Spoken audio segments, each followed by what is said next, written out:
안녕하세요. 오늘도 사연살롱을 찾아주셔서 감사합니다. 저는 30대 사회인이자 기혼 여성이에요. 30대 초반, 막 결혼에 꼴이 난 새댁이었던 당시의 저에게는 어릴 적부터 품어온 꿈이 하나 있었어요. 그 꿈은 바로 동시통역가였죠. 제가 동시통역가의 꿈을 품게 된 이유는 홀아버지 소망과 관련이 있어요. 너무 가난했던 탓에 평생을 해외는커녕 제주도도 한번 못 가본 친정 아버지는 저만큼은 가난의 그림자 속에서 살지 않기를 바랐어요. 외국도 종종 다니면서 그렇게 살기를 바랐죠. 그런 친정아버지는 저에게만큼은 어려운 집안 사정을 느끼지 못할 정도로 아낌없이 베풀며 공부를 지원했고, 저는 친정아버지의 서름을 저의 삶을 통해서 대신 갚기 위해 동시통역가를 꿈꾸게 되었죠. 동시통역가란 직업활동을 유지하면서도 해외에 나갈 수 있는 기회가 자주 있으니까요. 하지만 그 꿈은 결코 쉬운 길이 아니더라고요. 생각해보면 당연해요. 한국어와 외국어, 최소한 2개 국어를 원어민처럼 자유자재로 구사할 수 있어야만 가능한 직업이거든요. 격식을 차려야 하는 자리에서의 통역 같은 경우엔 원어민보다 외국어를 훨씬 깊이 이해하고 있어야 하기도 하고요. 특히나 저는 3개 국어를 동시에 구사하는 동시통역가를 목표로 삼았기에 더더욱 험난한 길이었어요. 한국어, 영어, 그리고 독일어, 이렇게 3언어였죠. 그만큼 어려운 길이었기에 늘 최선을 다해 공부했음에도 불구하고 동시통역 자격증 시험에 낙방하기가 일쑤였어요. 그럼에도 제가 동시통역가라는 꿈을 포기하지 않을 수 있었고, 어려운 시험을 준비하는 와중에 결혼에까지 꼴이 날 수 있었던 이유는 전적으로 남편의 약속과 프로포즈 덕분이었어요. 있잖아 자기야, 남자가 와이프 뒷바라지 하면서 산다고 그러면 사람들이 욕할까? 어딜 가든 꼬인 사람들은 있는 법이니까. 왜 그런 사람들이 있잖아. 부부가 자기들끼리는 좋고 괜찮다는데 옆에서 괜히 배나라 감나라 하는 오지랖들. 그렇구나. 어때? 자기는 괜찮겠어? 글쎄, 무슨 얘기를 하는지를 모르겠는데? 결혼하자고. 응? 자기가 동시통역가의 꿈을 이루는 날까지 내가 남편으로서 뒷바라지 다 해줄게. 약속해. 그니까 나랑 결혼해주라. 일단 앞에 얘기 마무리부터 하면 대답해줄게. 당신이 와이프 뒷바라지나 하는 남편이라고 손가락질 받을까봐 걱정돼? 그 걱정을 안고서도 결혼하고 뒷바라지도 해주겠다는 거야? 그렇다면 좀 감동인데? 좀 많이. 아니, 난 오히려 자기가 욕먹을까봐 걱정되는 건데? 욕을? 내가 왜? 아닌 사람들도 있지만 편견 가진 사람들이 많이들 그러잖아. 뒷바라지는 부인이 남편한테 해줘야 하는 거다. 뭐 그런 편견을 가진 사람 대부분이 자기가 말한 오지랖 많은 사람들이고. 뭐야, 내 걱정이었어? 남편한테 부인 시험 뒷바라지나 시키는 몹쓸 여자라는 욕이라도 먹을까 싶어서? 당연하지. 내가 내 걱정을 뭐하러? 난 자기랑 함께 있으면 세상 아무것도 무서울 것 없는데. 나도 마찬가지라고. 당신이랑 함께 있으면 아무것도 무서울 거 없어. 당신이 힘이 되어주면 시험도 합격할 수 있을 것 같고. 그래서 말인데, 나랑 결혼하자. 내가 꼭 자격증 시험도 합격하고 성공해서 당신 호강시켜줄게. 그렇게 저와 남편은 결혼 준비를 시작했어요. 저희는 둘이 함께라면 아무 걱정도 없을 만큼 행복할 줄 알았죠. 남편은 저의 동시통역가 시험을 뒷바라지 하기로 약속했고, 저는 그런 남편을 평생 지켜주기로 약속했으니까요. 그때 저희는 진짜 이 세상에 무서울 것 따위는 전혀 없다고 생각했어요. 하지만 아니더라고요. 주변 모든 사람들이 축복하는 저희 부부의 결혼에 오직 단 한 사람만이 고가운 시선을 보냈죠. 그 사람은 앞으로 계속 문제가 될 시모였어요. 천성이 검소하고 반듯한 남편과는 다르게 부자 갑질이 일상인데다 심성이 베베 꼬이기까지 한 시모. 그런 시모는 결혼을 준비하던 때부터 저를 못마땅하게 여긴 유일한 사람이었어요. 그 이유는 다름 아닌 혼수 때문이었죠. 솔직히 제가 혼수를 부족하게라도 해갔으면 최소한 억울하지는 않겠어요. 친정아버지는 가난할지언정 딸인 저에게만큼은 아낌없이 베푸는 분이라고 했잖아요. 혼수도 마찬가지였어요. 친정아버지가 아끼고 아껴가며 모은 적금을 탈탈 털어 마련한 돈으로 격식에 어긋나지 않을 만큼의 혼수는 다 마련했단 말이에요. 시댁 친척 어른들도 저의 친정아버지가 마련한 혼수에 대단히 만족했고요. 만족을 넘어서 친정아버지에게 감사의 인사를 전할 정도였어요. 그러나 시모만큼은 혼수에 만족하지 않았고 당연히 불만도 아주 컸죠. 시모가 내놓으라고 요구했던 혼수 금액 최소 1억 5천만 원을 맞춰주지는 못했으니까요. 나 원참 1억 5천만 원이 말처럼 쉬운 돈도 아니고 가뜩이나 베베 꼬인 시모인데 혼수에 대한 불만을 품은 채로 결혼까지 시켰으니 저의 결혼 생활이 오죽이나 험난했을까요? 시작부터 만만치 않았죠. 저를 향한 시모의 타박은 입만 열면 기승전돈이었어요. 언제나 돈으로 시작해서 돈으로 끝나는 셈이었죠. 당시 큰 식당을 경영하고 있던 시모는 지역에서 어깨 떵떵거리며 산다는 말도 심심찮게 들리는 부자였고 가난한 데다 혼수까지 못마땅하게 해온 며느리인 저를 향한 타박과 유세가 정말 대단했어요. 매번 이런 식이었죠.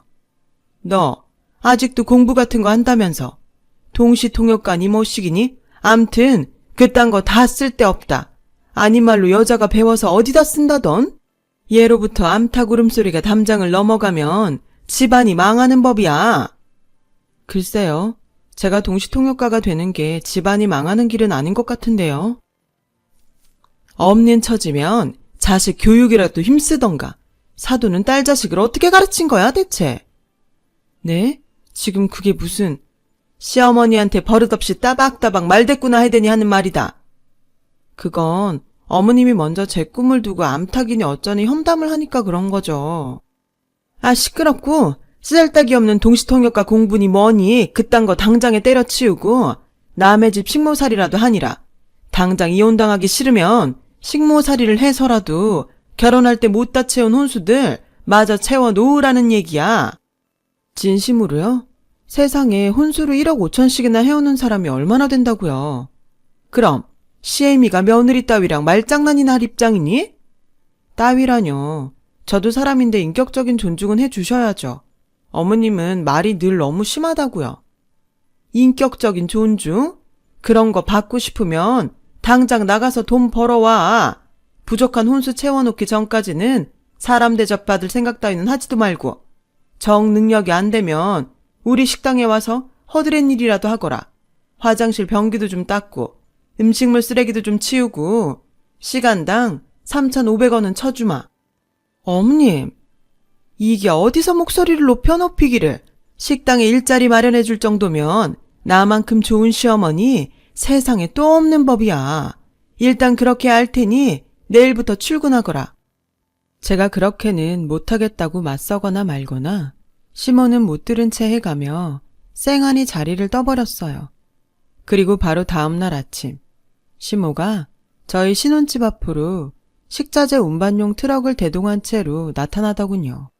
그리고는 글쎄 저를 다짜고짜 집에서 끌어내더니 트럭에 싣는 게 아니겠어요. 트럭 뒷자리에 태운 것이 아니고요.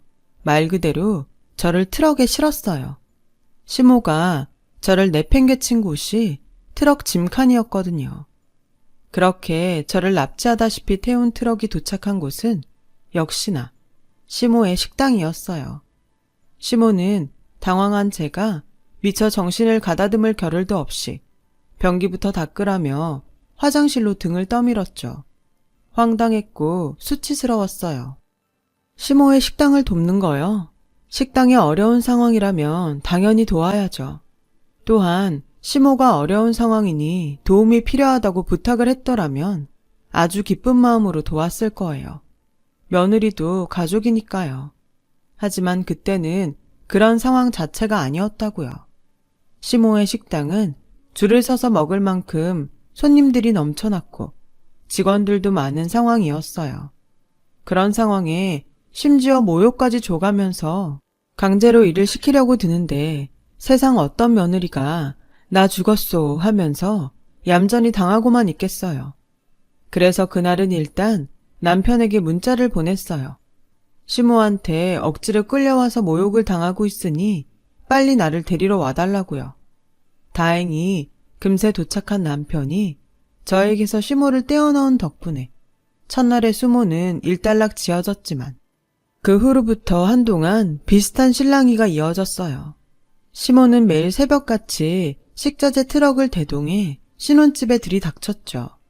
그때마다 저는 남편과 미리 말을 맞춘 대로 문을 열어주지 않는다거나 시모가 신혼집에 도착하기 전에 도서관에 도착해 동시통역과 자격증 시험을 위한 공부를 시작한다거나 하는 식으로 대응했어요. 그럼에도 시모의 식당 허드렛일 타령은 그치지를 않았고 저는 어쩔 수 없이 시모에게 맞서기로 다짐했어요. 시모가 저를 타박하는 이유는 욕심을 채우지 못한 혼수 때문이었기에 더더욱 참아서는 안 된다는 생각이 들었거든요. 혼수를 트집잡아 저에게 모욕을 준다는 것은 어려운 경제 상황 속에서도 불구하고 정성과 격식을 모두 갖추어 혼수를 마련한 친정 아버지를 업신여긴다는 것과 같은 말이거든요. 실제로 시모의 입에서 못난 애비, 가난한 애비 따위의 말들이 심심찮게 나오기도 했고요. 앞으로 아침마다 신혼집에 저 잡으러 오지 마세요. 뭐? 식당이 어려워서 어쩔 수 없이 도움이 필요하다고 부탁을 한다면 당연히 기쁘게 돕겠죠. 근데 그런 거 아니잖아요. 그냥 제가 싫고 미워서 괴롭히려고 식당 허드렛일 시키려는 거잖아요. 너 말 참 무섭게 하는 재주가 있구나. 누가 들으면 내가 아주 몹쓸 시엠인 줄로 알겠어. 말을 무섭게 하는 재주가 아니라 현실이 그렇잖아요. 어머님 생각이 그렇잖아요. 근데 전 그런 거 싫거든요. 참을 수도 없고 참아서도 안 되는 일이거든요. 혼수 때문에 저를 업신여기는 건 그 혼수를 정성껏 마련한 친정아버지를 욕하는 거랑 같은 말이기 때문이니까요. 부모 욕 듣고도 가만히 참는 자식이 세상에는 있을지도 모르겠지만 적어도 저는 아니라고요. 그러니까 앞으로 아침마다 신혼집에 저 잡으러 오지 마세요. 억지로 잡혀가서 하는 강제노동? 안 합니다. 혼수 트집 잡아서 험한 말 쏘아붙이는 일도 그만하고 저의 꿈도 무시하지 말아요. 네가 이제는 정신줄을 놓아버렸구나. 가난하고 무능한 애비 밑에서 못 배우며 자란 티를 내도 유분수지. 이게 어디서 이래라 저래라야. 그런 험한 말로 제 친정 아버지를 업신여겨봤자 결국에는 어머님 얼굴에 똥칠하는 꼴밖에 안 될걸요? 말은 그 사람의 인격을 나타내는 거울이니까. 혼수도 보잘것없이 해온 거지 집안 주제에 넌 뭐가 그렇게 떳떳하다든? 혼수 못마땅하게 여기는 사람은 어머님 혼자인 걸로 아는데요. 다른 시댁 친척 어른들은 다들 만족했어요. 고맙다는 인사를 친정 아버지에게 전하기도 했고요. 진심으로다가. 이것이 식당 일이 그렇게 고깝고 하기 싫으면 차라리 시댁에 들어와 살면서 시집살이나 해. 내 아주 하루 세 끼를 12첩 반상으로 받아먹고 하루 3번 대청소를 돌리라니까는. 정 그것도 싫으면 차라리 이혼해. 멀쩡한 내 아들놈 팔자 망치지 말고. 이혼을 제가 왜요? 어머님이 절 마음에 들어하지 않으면 저희 부부가 이혼을 해야 하는 건가요? 너 싫어하는 거 어디 나뿐인 줄 알아? 우리 아들도 너 싫어해. 그때 저희 연락을 미리 받은 남편이 도착했어요. 저에게 악다구니를 치는 모습을 남편에게 들켜버린 시모는 순간 사색이 되었고 남편은 짧은 한숨을 툭 떨구고는 시모를 향해 한마디를 남기며 저를 데리고 자리를 떴죠. 적당히 좀 해. 아무리 내 엄마고 저 사람 시어머니라지만 해도 이건 너무 표독스럽잖아. 엄마가 아무리 그래봤자 난 저 사람 사랑하고 사랑하는 마음 변치 않을 거야. 내 말 무슨 뜻인지 알아들어요? 엄마가 며느리를 업신여기면 업신여길수록 아들이 나와의 사이도 자꾸만 멀어진다는 얘기야. 그러기 싫으면 정상적으로 좀 살자. 제발. 그렇게 시모와의 1차전을 승리로 가져온 저와 남편은 속이 후련한 심정이었어요. 결혼 직후부터 시모에게 당한 것들이 너무 많았으니까요. 덕분에 남편을 향한 저의 사랑은 더 깊어졌고요. 이 사람이라면 지옥불 속에서도 오직 내 편이겠구나 하는 생각으로 무척 든든했죠. 저를 향한 사랑이 지극하기는 남편도 마찬가지였어요. 저를 괴롭히기 위해 수시로 접근하는 시모에게 보란듯이 저의 시험 준비를 위한 뒷바라지를 더욱 헌신적으로 이어갔죠. 서로 의지해가며 어려움을 이겨내는 한편 시모와의 접촉을 최대한 줄이는 방향으로 시모와의 불화로부터 벗어나기 위해 노력했습니다. 그러자 시모가 자신의 꼬장이 더 이상 먹히지 않는다는 걸 깨달은 모양인지 한동안 잠잠해졌어요. 이에 저와 남편은 한시름 놓을 수 있었죠. 하지만 한동안 잠잠하게 보내던 시모는 절치부심한 끝에 하나의 수작질을 떠올린 모양이었어요. 저의 길을 꺾어놓은 다음에 시모 마음대로 저를 휘두르기 위한 수작질이었죠. 그 수작질의 시작은 그동안 잘못을 사과할 테니 시댁에 혼자 오라는 시모의 문자 한 통으로부터 시작되었어요. 시모에게서 뜬금없는 사과의 문자를 받은 저는 의문에 사로잡혔어요. 시모가 반성을 했나? 하는 의문이 아니라 이번엔 또 무슨 짓을 벌이려고 이러나? 하는 의문이었죠. 그래서 저는 시모의 문자대로 시댁을 혼자 찾아갔어요.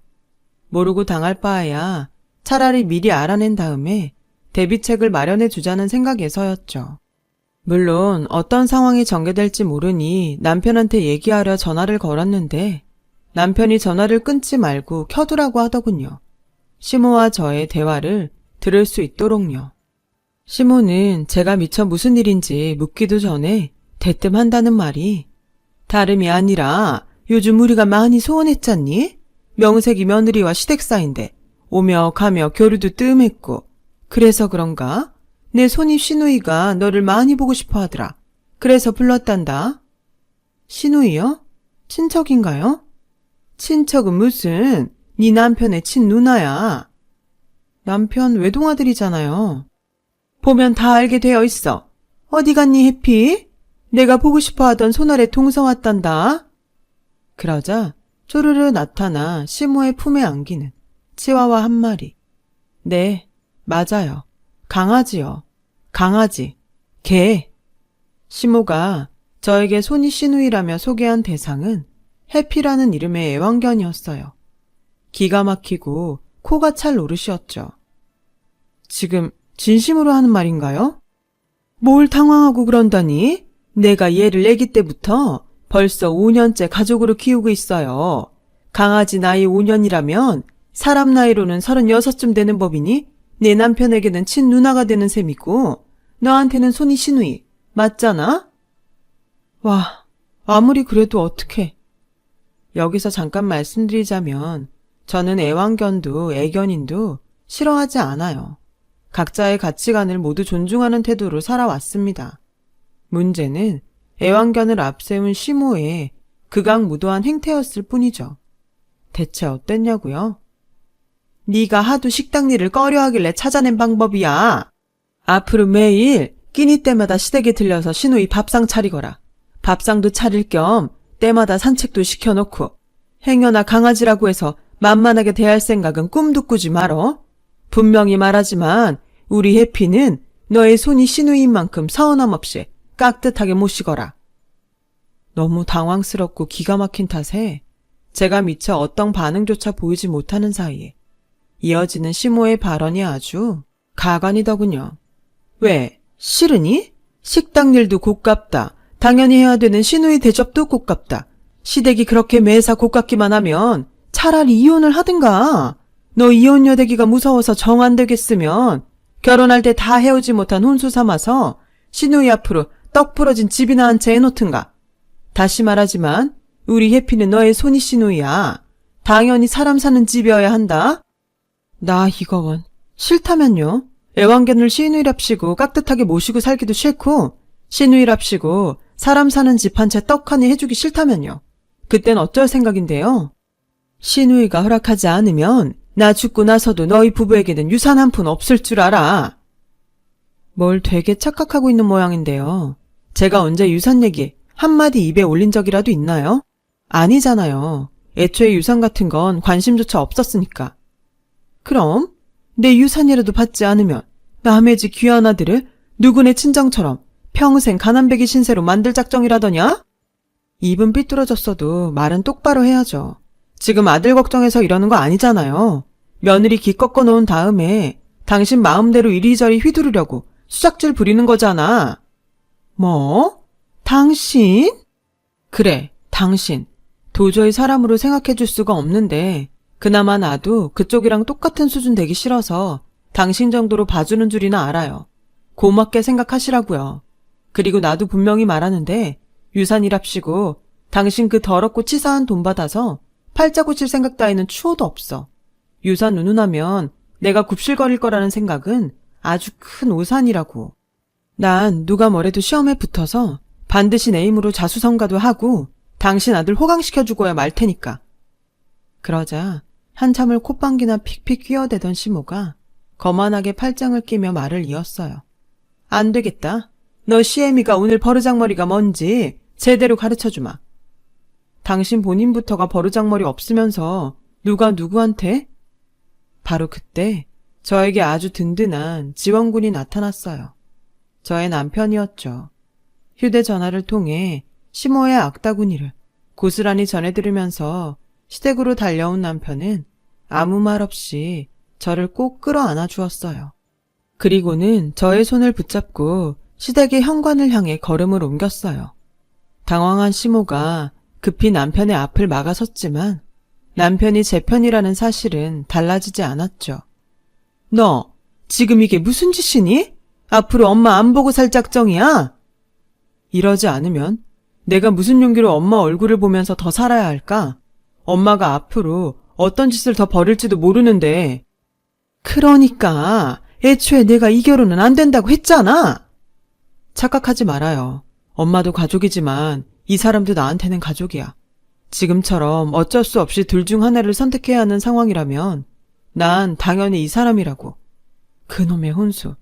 돈 욕심 때문에 며느리한테 칼춤이나 쳐대는 사람하고는 앞으로 마주치는 일 없었으면 좋겠는데 그렇게 해줄 거죠? 곧장 시댁을 떠나며 저와 남편은 시모와 의절했고 의절 후 한동안은 무척이나 평온한 날들을 보냈어요. 남편은 장인어른에게 늘 깍듯했고 저의 시험 준비도 옆에서 잘 도왔습니다. 저는 남편의 뒷바라지와 친정아버지의 보살핌 덕분에 공부에 매진할 수 있었고요. 덕분에 다가오는 동시통역과 자격증 시험에는 합격을 노려볼 수도 있을 만큼 성적이 급상승했어요.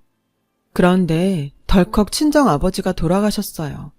아무 고통 없이 푹 주무시면서 평온한 얼굴로 떠나셨어요.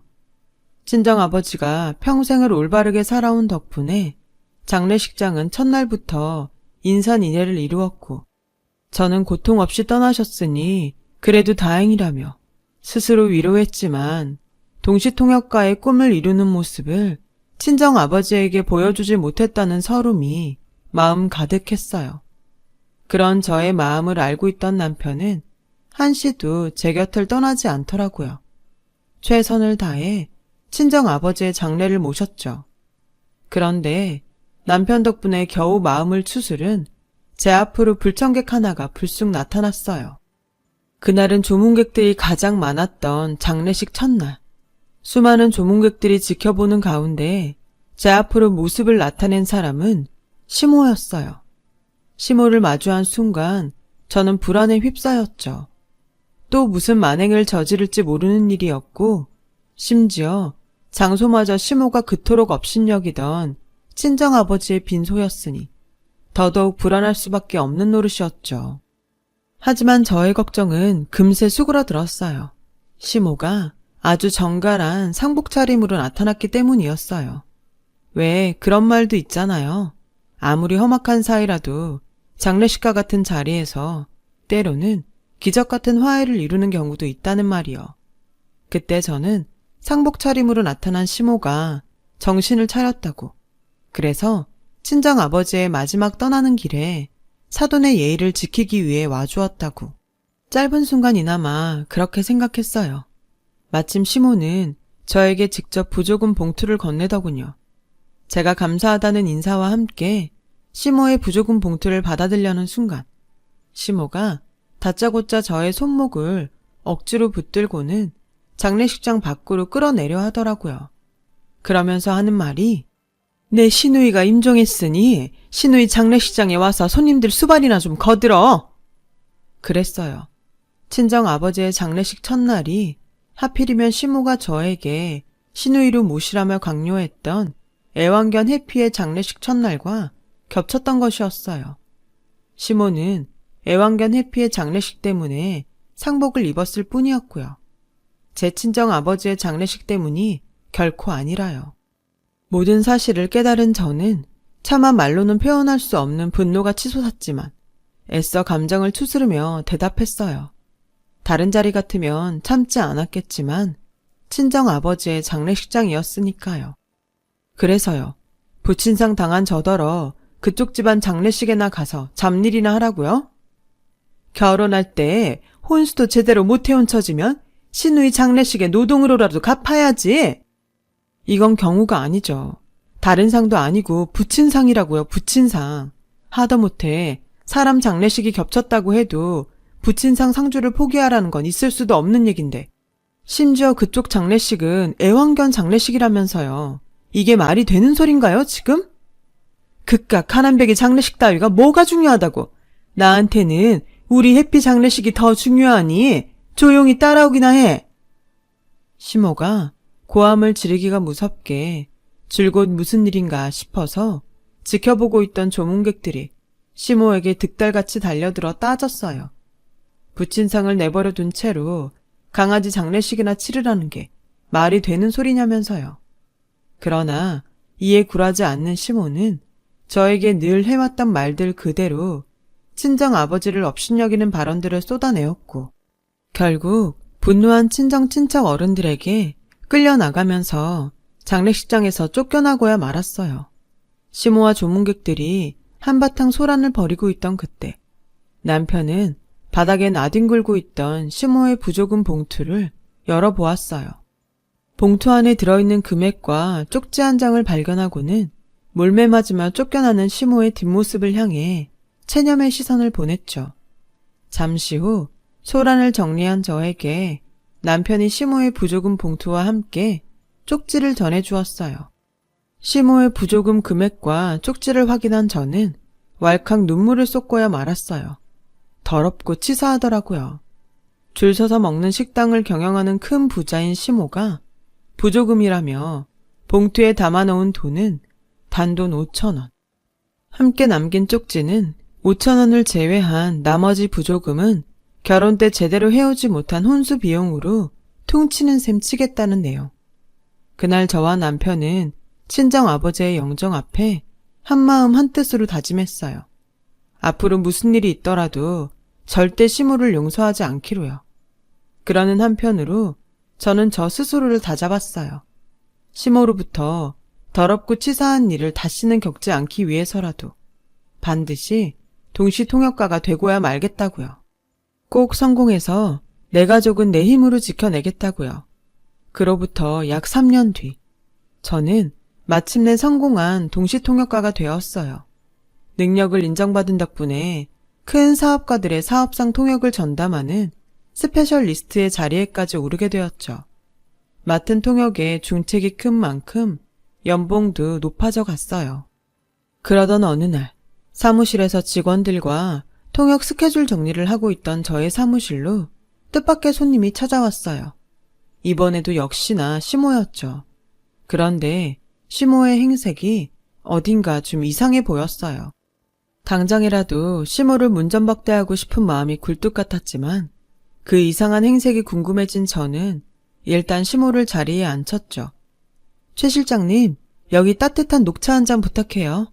아, 제 것 한 잔만요. 우리가 따뜻하게 차나 나눌 사이는 아닌 것 같아서요. 정 서운하면 나가서 한 잔 사오던가요. 1층에 카페 있으니까. 사주는 거니? 제가요? 아님 되었다.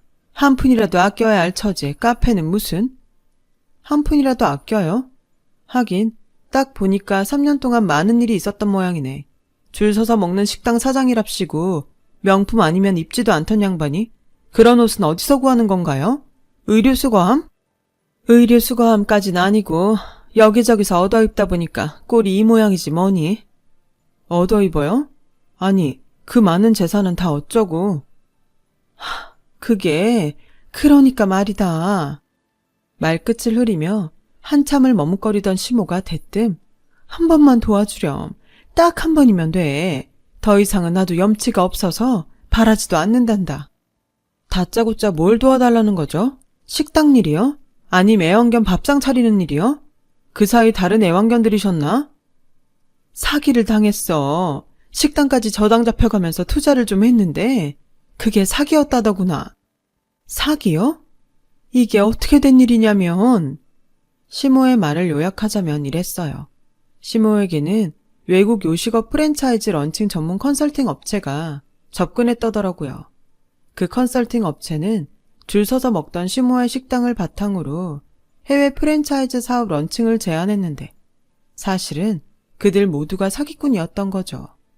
그런 줄은 까맣게 모르던 시모는 일반 부자에서 재벌 수준으로 신분 상승을 할 수 있겠다는 헛된 욕심에 빠져 식당부터 시작해 가진 모든 재산들을 저당 잡혀가면서까지 프랜차이즈 사업의 투자금으로 몽땅 밀어 넣었던 거고요. 시모가 영어를 제대로 할 수 있었다면 최소한 영어에 능통한 통역가의 도움을 받았더라면 충분히 맞고도 남을 만큼 허술하기 짝이 없는 사기라는 점이었어요. 다만 그 통역비가 무척 아까웠던 시모는 그래서 중간에 자기들이 있는 거라며 자기들이 알아서 해주겠다는 그 사람들이 하는 말을 굳이 곧대로 믿었다고 해요. 막을 수 있었던 사기를 꼼짝없이 당해버렸을 뿐이었고요. 결국 시모는 가진 모든 재산을 싹 날려먹은 채로 집도 절도 없이 떠도는 가난뱅이가 되었으니 본인 신세에 스스로 망친 셈이라고 해야 하나요? 그리고 시모가 본인 신세에 스스로 망친 것이 하나 더 있었는데요. 대충 상황은 알겠고요. 바쁘니까 용건만 간단히 하죠. 부탁이라는 게 대체 뭔가요? 그 사기꾼 놈들이 외국 회사라 소송을 걸어서 돈을 돌려받으려면 외국에 소송을 걸어야 한다는구나. 그래서요. 알다시피 난 영어를 한마디도 못하잖니? 통역을 해달라. 우리가 어떤 사이인지, 당신이 나랑 친정아버지한테 무슨 짓을 했는지 벌써 잊은 건 아니죠? 알지. 나도 염치가 없지만서도 지금 처지에 돈 주고 통역가를 고용할 여유가 없어가지고. 변호사 비용은 있고요. 외국 변호사 비쌀 텐데. 외국 변호사를 꼭 써야 한다든? 한국 국선 변호사는 안 될까? 외국에 소송을 걸려면 외국 변호사를 써야죠. 나라마다 법이 다 다른데. 암튼 통역가로서 제 대답은 이렇습니다. 내가 할 수 있는 통역이 아니에요. 아니 왜? 너 잘 나간다며? 능력 있는 동시 통역가라며? 능력 있는 동시 통역가인 건 맞는데 경우가 다르죠. 난 강아지 말 같은 건 통역할 줄 모르거든요. 인간의 언어를 번역하는 통역가니까. 그게 무슨?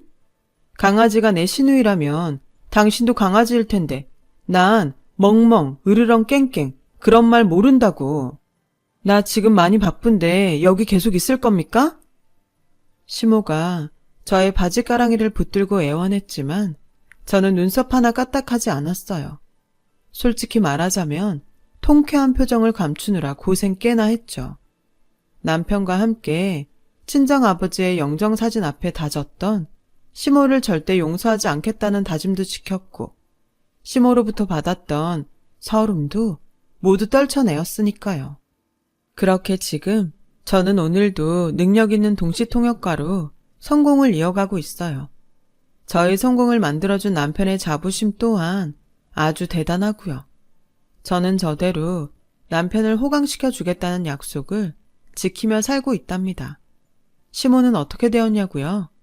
외국 사기꾼들에게 소송을 걸지도 못한 채로 여전히 거짓골이라는 소식만 간간히 들려오고 있어요. 뻔하죠.